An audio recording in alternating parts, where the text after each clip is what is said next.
It's pretty well known that geography plays a major role in our culture. But do we really know how major it really is? Well, in this video, we will be discussing how geography affects how people live, how they appreciate the smaller things in life, and how they try to explain it. Well, I am really excited now, and I hope you are too. Let's jump straight into it, shall we? Our lives can be drastically different just by the lands we live on. But how drastic can they really be? Very drastic. Would you consider people who live in the desert to have the same lifestyle as someone who lives by a riverbank? No? Exactly. There are many different ways people can live just by a change in climate, and therefore, many different cultures. Let's start with the north. Generally, there is a lot of reliance on fire, just so people can survive. There's also a lot more hunting in those regions for varieties of reasons, primarily food and hide. Those people use the hide to make clothing so they can stay warm during the day. That's how a bunch of cultures in Russia, Scandinavia, Alaska, and Canada probably started at first. Now let's go to the opposite of cold, the desert. There's a lot more nomadic cultures in the desert due to needing to get food and water from oases. These people also generally herd animals with them. That way they can take their food with them. Brilliant. These people generally have to wear clothing all around their body just to protect themselves from the sun too. And then there's sometimes a river, perfect for agriculture, and those people will generally settle down and start a farming society. That's probably what happened with Egypt. Well, I guess since we're on the topic now, river cultures! Civilization itself started near rivers, although it is heavily debated whether or not it started in Iraq, Egypt, or China. Regardless, civilization started near rivers.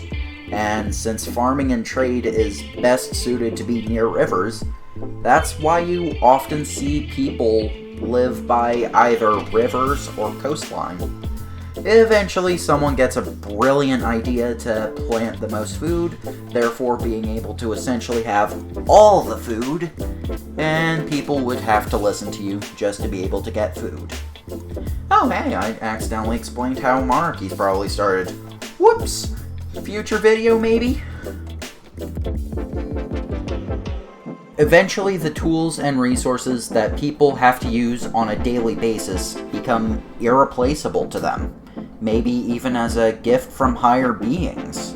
If you were stuck in the Sahara Desert and found an oasis, would you thank the higher being you believe in?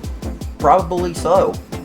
And these people who lived in different environments would start believing in higher beings to try and explain how their resources and tools came to be. People then started doing stuff in the name of their higher being. They got fancy with it. We went from land affecting how people behave to religion real quick. Oh well, let's head there. Yes, to that mountain. Here on this mountain is an old place of worship. Do we know what they did here? No, they might have done sacrifice, but it could have been prayer just as easily.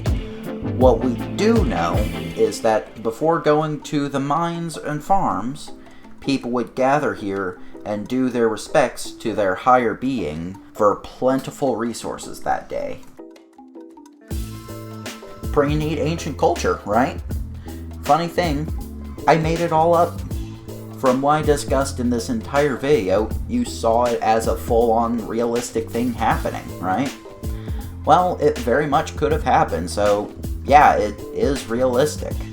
Fun thing about learning how culture works is you can make up fantasy cultures to make a fictional world feel more lived in. But I'll save my geeky side for being a dungeon master though. Basically, people lived in different areas and started thriving in said area. And then they got fancy with it. We saw how religion comes into effect with something so simple like the very ground you stand on, too. Overall, I think we have a pretty good understanding of how geography plays into how we live. And remember, don't forget to comment, like, and subscribe to stay up to date on the latest uploads. My name is Gavin, and this is World of Culture.